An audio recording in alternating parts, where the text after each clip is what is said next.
এই গল্পের সাথে বাস্তবের কোনো মিল নেই। এই গল্পটি নির্মিত করা হয়েছে শুধুমাত্র বিনোদনের জন্য। তাহলে শুরু করা যাক। গল্পের নাম আপুর বয়ফ্রেন্ড, পর্ব 2। লেখক নীল আকাশ। আপু রেগে বলে, এসব কি বলছিস তুই? তোরা দুজন কি শুরু করলি বুঝলাম না আমি। দেখা হওয়ার পর থেকে শুধু ঝগড়া আর ঝগড়া। আমার তো মনে হচ্ছে তোদের দেখা করানোটাই আমার ভুল হয়েছে। ভুল তো হয়েছেই আপু। তুই যদি বলতি তোর বিয়ে এমন অশিক্ষিত হবে, তাহলে আমি কখনো দেখা করতাম না। আমি এত কিছু শুনতে চাই না। একে বাড়ি থেকে বিদায় কর। তোর যদি ওর সাথে দলাদলি করা এতই শখ থাকে, তাহলে বাহিরে গিয়ে কর। তা না হলে আমি বাবা মাকে সব বলে দেব। হঠাৎ আমি কিছু বুঝে ওঠার আগে আপু আমার গালে ঠাস করে চড় মারে। তোর যা মুখে তাই বলে চলেছিস? আমি ওর সাথে দলাদলি করি বলে তোর মনে হয় রাফি? আমাকে নিয়ে তোর মনে এত খারাপ চিন্তা?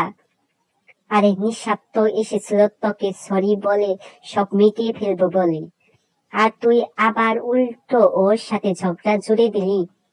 এসব আমি মাথা নিচু করে শুধু শুনছিলাম আর কাঁদছিলাম, কারণ আপু আমায় কখনো মারেনি, আজ আমাকে মারলো।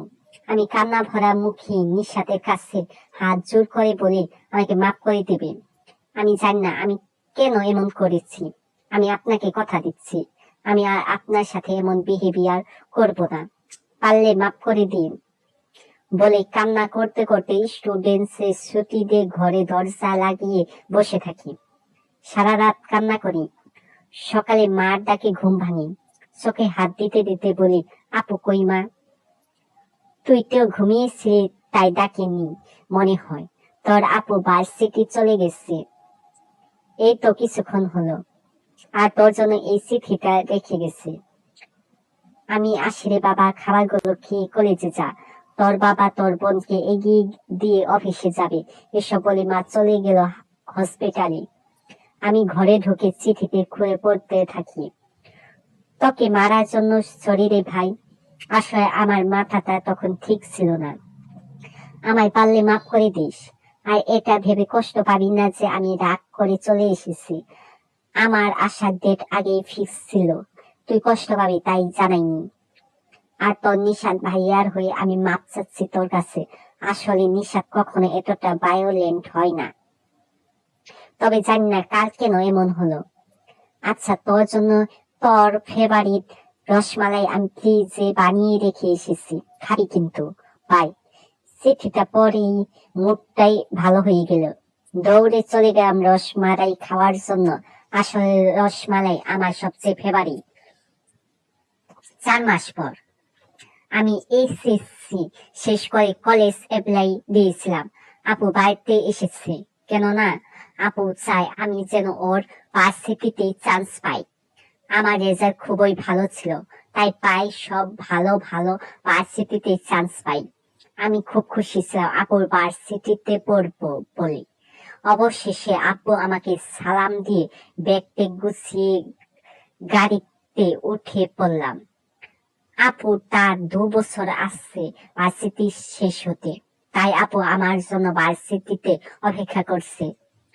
বাসে জানালা দিয়ে আসা মুগ্ধ করা বাতাস আমার চুলগুলো এলোমেলো করে ফেলছে। মনে হচ্ছে বাতাসের সাথে ওড়ে চলে যায়। এক এক করে 5টা বাস স্ট্যান্ডে বাস দাঁড়ায়। আপু বলেছিল 6 নাম্বার স্টেশনে আপু দাঁড়িয়ে থাকবে। আমি বাস থেকে নেমে আপুকে ফোন দিয়ে বলি, কই রে আপু তুই? তোকে তো দেখছি না। আরে আমি তো বাস স্ট্যান্ডের সামনে দাঁড়ানো, তুই কই? আরে আমিও তো এখানে দাঁড়িয়ে। দাঁড়া তো একটু। পাশে একটা লোককে বলি, ভাই এটা কি 6 নাম্বার স্ট্যান্ড? লোকটা বলে, পাগল নাকি, এটা তো 8 নাম্বার স্ট্যান্ড। এটা শুনে আমি তো পাগল পাগল অবস্থা। আপুকে বললে আপু বলে, আচ্ছা তুই ওখানে দাঁড়া, আমি তোকে আনার একটা ব্যবস্থা করি। তুই ওখান থেকে এক পাও নড়বি না কিন্তু। আপু ফোনটা রেখে দে। আমি এবার কি করব বলুন তো? হাতে এতগুলো ব্যাগ নিয়ে কি দাঁড়িয়ে থাকা যায়? ধেত ধেত, প্রায় 1 ঘন্টা দাঁড়িয়ে আছি, কারো আসার খবরই নাই। আপুকে এদিকে ফোনে পাচ্ছি না।